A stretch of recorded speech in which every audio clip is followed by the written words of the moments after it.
Hi friends, எல்லாருக்கும் வணக்கம். நாம் இன்னைக்கு என்ன ரெசிபி பார்க்க போறோம்னா சுக்கு மல்லி பொடி அண்ட் சுக்கு காஃபி. வாங்க எப்படி பண்றதுன்னு பார்க்கலாம்.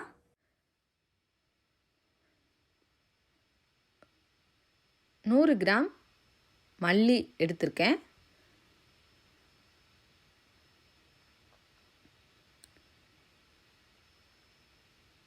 25 கிராம் சுக்கு எடுத்திருக்கேன். 1 டேபிள் ஸ்பூன் மிளகு, 1 டேபிள் ஸ்பூன் ஏலக்காய் எடுத்திருக்கேன். நீங்கள் இன்னும் கூட கொஞ்சம் காரத்தை சேர்த்துப்பீங்க அப்படின்னு நினச்சிங்கன்னா மிளகு ஒரு 10-15 எக்ஸ்ட்ரா ஆட் பண்ணிக்கோங்க. இது எல்லாம் ஒரு மிக்ஸி ஜாரில் மாற்றிட்டு நல்லா கிரைண்ட் பண்ணி எடுத்துக்கலாம். கோல்டு இருக்குது, த்ரோட் இன்ஃபெக்ஷன்ஸ் இருக்குது அப்படிங்கும்போது நம்ம இந்த சுக்கு காஃபி குடிக்கும்போது அது நல்லா கிளியர் பண்ணி விட்டுரும். அப்புறமா டைஜஷன் ப்ராப்ளம் உள்ளவங்களும் இதை எடுத்துக்கிட்டோம் அப்படின்னா ரொம்பவே நல்லது.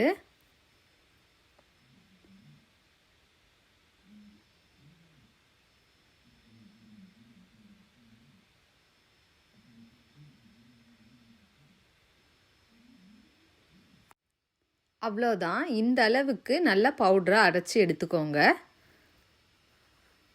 இதை நம்ம ஒரு ஏர்டைட் கண்டெய்னரில் போட்டு ஸ்டோர் பண்ணி வச்சுக்கிட்டிங்கன்னா நம்மளுக்கு தேவைப்படும் போதெல்லாம் இதை யூஸ் பண்ணிக்கலாம்.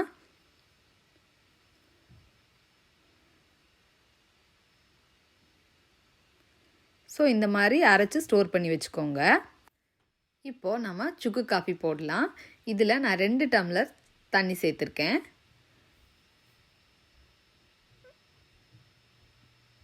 நீங்கள் எவ்வளோ தண்ணி எவ்வளோ டீ போடுறீங்களோ அதுக்கு ஏற்ற மாதிரி நீங்கள் சுக்கு பொடி ஆட் பண்ணிக்கோங்க.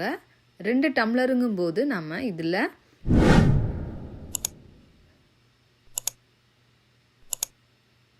ஒரு 2 டேபிள் ஸ்பூன் கிட்ட நம்ம சுக்கு பொடி ஆட் பண்ணிக்கலாம். நீங்கள் 5 டம்ளர் இல்லை 6 டம்ளர் அப்படின்னு வைக்கும்போது அதுக்கு ஏற்ற மாதிரி நீங்கள் சுக்கு பொடி ஆட் பண்ணிக்கோங்க. நாம் இதுக்கு வெல்லமோ இல்லை நாட்டு சர்க்கரையோ ஆட் பண்ணிக்கலாம். நான் இன்றைக்கி நாட்டு சர்க்கரை போட போகிறேன். உங்களோட டேஸ்ட்டுக்கு ஏற்ற மாதிரி நீங்கள் சுகர் சேர்த்துக்கோங்க. இதில் பனக்கற்கண்டு கூட நீங்கள் சேர்த்துக்கலாம். ஸோ பனக்கற்கண்டு சேர்க்கும்போது இன்னுமே ரொம்ப ஹெல்த்தி.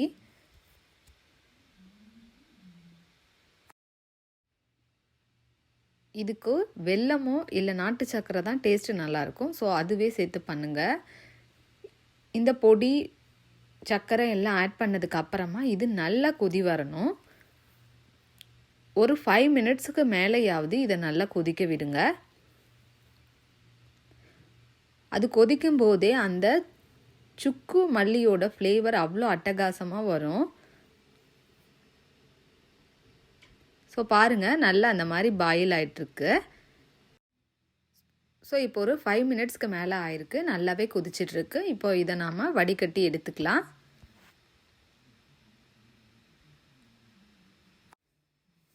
நீங்கள் இது கூட பால் சேர்த்து குடிக்கணும்னு நினச்சிங்கன்னா தண்ணி ஆட் பண்ணாமல் பால் சேர்த்துட்டு அப்புறமா மல்லிப்பொடி சேர்த்து நீங்கள் குடிச்சிக்கலாம். அதுவுமே நல்லா தான் இருக்கும். ஸோ ஃப்ரெண்ட்ஸ், ஃபைனலாக நம்மளோட சுக்கு காஃபி ரெடி ஆகிடுச்சு. உங்களுக்கும் இந்த ரெசிபி பிடிச்சிருந்ததுன்னா நீங்கள் லைக் பண்ணுங்கள், ஷேர் பண்ணுங்கள், சப்ஸ்கிரைப் பண்ணுங்கள். மறக்காமல் பெல் ஐக்கான் கிளிக் பண்ணிக்கோங்க. தேங்க்ஸ் ஃபார் வாட்சிங்.